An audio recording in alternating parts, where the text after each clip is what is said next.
ஆண்டவருடைய நாமம் மகிமைப்படுவதாக இந்த காலை நேரத்தை உங்களை பார்ப்பதில் மிகுந்த மகிழ்ச்சி அடைகிறேன். இந்த நாளில் கூட ஒரு வேத வசனத்தை நாம் தியானிப்போம். யோபுவின் புத்தகம் 13வது அதிகாரம் 15வது வசனத்திலே ஒரு பகுதி இவ்வாறாக சொல்லப்பட்டிருக்கிறது.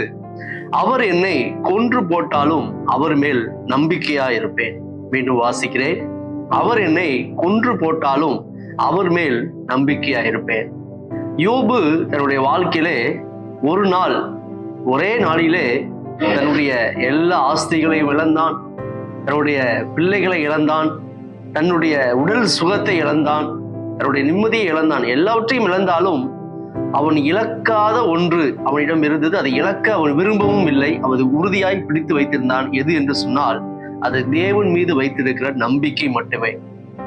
அதையும் இழக்க வைப்பதற்காக அவனுடைய மனைவி சொல்கிறார், எல்லாவற்றையும் இழந்து விட்டீர்கள், கர்த்தரை தூசித்து உம்முடைய ஜீவனை விடும் என்று சொல்லி அவனை அறிவுறுத்தினாலும் அவனோ அதை இழக்க அவன் விரும்பவில்லை. எதை? தேவன் மீது வைத்திருக்கிற அந்த நம்பிக்கை. ஆனால் இன்றைக்கோ நம்முடைய வாழ்க்கையிலும் அடுத்து நிற்கிற சக மனிதர்களும் சிறிய பிரச்சனை வந்தாலும், சிறிய போராட்டம் வந்தாலும், சிறிய எதிர்ப்புகள் வந்தாலும், இழப்புகள் வந்தாலும் உடனடியாக தேவன் மீது வைத்திருக்கிற நம்பிக்கை இழந்து விடுகிறோம். ஆனால் யோபுவோ எதை இழந்தாலும் தேவன் மீது வைத்திருக்கிற நம்பிக்கையை ஒருபோதும் அவன் விட்டு விலகவே இல்லை. அந்த நம்பிக்கையை விட்டுவிடவே இல்லை. இந்த காலை நேரத்தில் இந்த வார்த்தை கேட்டுக்கொண்டிருக்கிற தெய்வ பிள்ளைகளே, நம்முடைய வாழ்க்கையிலும் எப்படிப்பட்ட இழப்புகள் வந்தாலும், எப்படிப்பட்ட தோல்விகள் வந்தாலும், எது நம்மை விட்டு கடந்து சென்றாலும் தேவன் மீது வைத்திருக்கிற நம்பிக்கையை மாத்திரம் நாம் இழந்து விடவே கூடாது. ஏனென்று சொன்னால் அவர் மாத்திரமே அந்த தோல்வியின் நேரத்திலும், கடினமான பாதைகளிலும், நம்முடைய இழப்புகளிலும் வரக்கூடிய அந்த சோர்வுகளிலிருந்தும் கவலைகளிலிருந்தும் நம்மை தூக்கி விடுவதற்கு, நம்மை ஆதரிப்பதற்கு அவர் மட்டுமே இருக்கிறார்.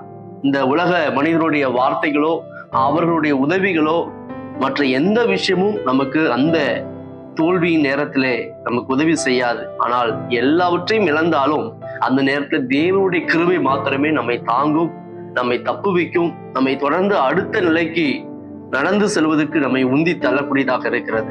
எனவே தேவனுடைய உதவி நமக்கு மிகுந்த அவசியம். எனவே தேவன் மீது வைத்திருக்கக்கூடிய நம்பிக்கையும் நமக்கு மிகுந்த அவசியமா இருக்கிறது. இந்த யோபு எல்லாவற்றையும் இழந்தாலும் தேவன் மீது வைத்திருக்க நம்பிக்கை ஒருபோதும் இழக்கவில்லை. அந்த நம்பிக்கை தான் அவனுடைய வாழ்க்கையிலே மறுபடியும் அவன் வைத்திருந்த எல்லா ஆசீர்வாதங்களும் இரட்டிப்பாய் தேவன் தருவதற்கு அது வாய்ப்பாக இருந்தது, வழியாக இருந்தது. இந்த காலை நேரத்திலையும் நீங்க அநேக காரியங்களை இழந்து போயிருக்கலாம், தவித்து கொண்டிருக்கலாம்.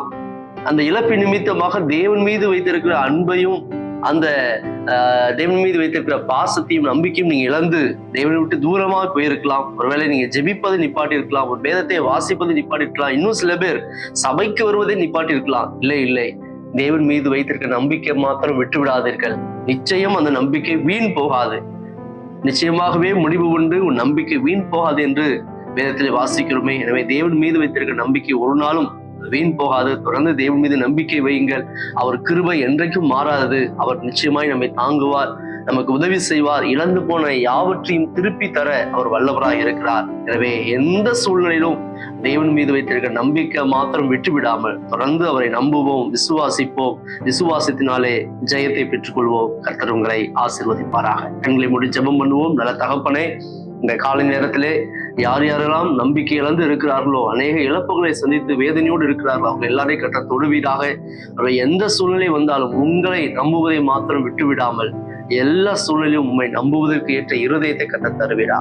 உங்களுடைய கரத்தை ஒப்பு கொடுக்கிறோம். இயேசுவின் நாமத்தில் ஜெபிக்கிறோம் நல்ல பிதாவே. ஆமென். தேங்க்யூ. God bless you.